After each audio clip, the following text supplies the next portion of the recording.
We've been lying here on drainage swales mostly, but also on the beds of pickup trucks, for nigh on 4 hours now. We'll be lying here when Ocean Drive has returned to its namesake, feels like. Noah and I have grown stiff as marks in this mini-mall parking lot, where we're waiting for Glenn to conclude his business with the Geek Squad. It appears as though Glenn's laptop broiled inside his pack yesterday while we walked the 17 miles from Winnehaven Beach to the resort town of Destin.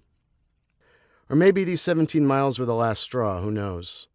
We've walked and filmed 73 sweltering miles during this first week of our journey. If Glenn's computer is toast, we are well and truly boned. Lose that hard drive, and we lose what we've shot, sure. But we lose future footage, too, because what are we going to process it on? We have not the wiggle room in our budget for a new MacBook. So to calm my nerves, I jot this while huddling in the shade of a decorative sapling. I'm a freelance writer in my civilian life. This means, firstly, that I am a failure in the practice of ordinary existence. Secondly, it means that I get by on my wits. I make my living inside of language. What I can't control out there, I refashion in here. But writing's not writing unless it's got a figure of address. An other, real or imagined, at the opposite end of the bargain. Oh Muse, it used to be. Then, oh Lord. I think I'll go with friend. Oh friend, since friendship starts with invitation. It begins at the point where it offers itself, be it with an extended hand or a once-in-a-lifetime proposition. Therefore, friend, I propose you join us as we sit here, praying that our angle isn't botched before it's had the chance to get off the ground. Speaking of which, the blacktop in this plaza is rippling like a runway post-takeoff. Not a car or shopper is stirring, nor has one been for a minute now.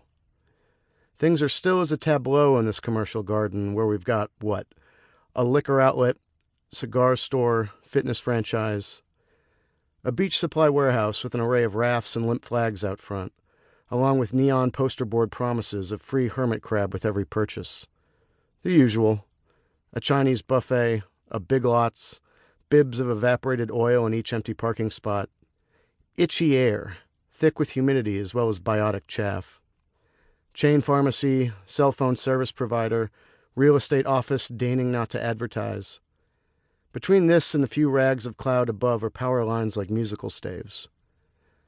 The thrum I feel seeping into me, couldn't tell you if it was from the coursing of grounded electricity or the buzzing, writhing, germinating plainsong of Florida under the late summer sun. And, as if summoned by this thrum, out from under the dumpster behind the Sonic drive-in, a snake came writhing. A flaking snake, in the midst of shedding. It undulated across the asphalt, slithered onto a swale parallel to mine. Then it slipped into a sluice pipe. As soon as the snake had disappeared, it's like a switch flipped. Cars turned in off the highway and shoppers pushed carts down storefront aprons. "Hey, Noah," I called out. "What kind of snake was that?" "What snake?" Noah responded. I twisted my head and saw his hot weather combat boots poking toes up from a lowered tailgate.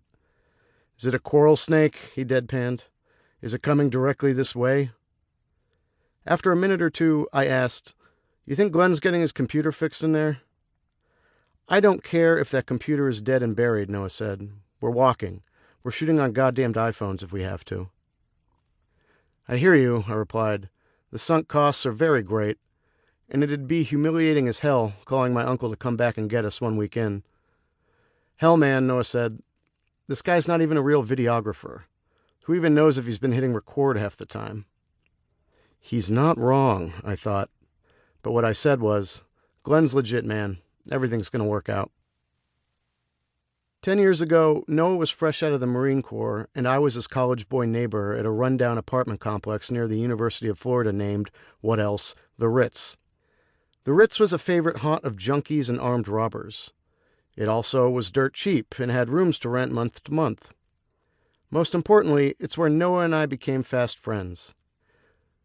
Though seemingly different as different can be, the two of us discovered we were complementary. Noah was a standoffish loner and a tough guy, a legitimate one, having finished more bar fights than he'd started.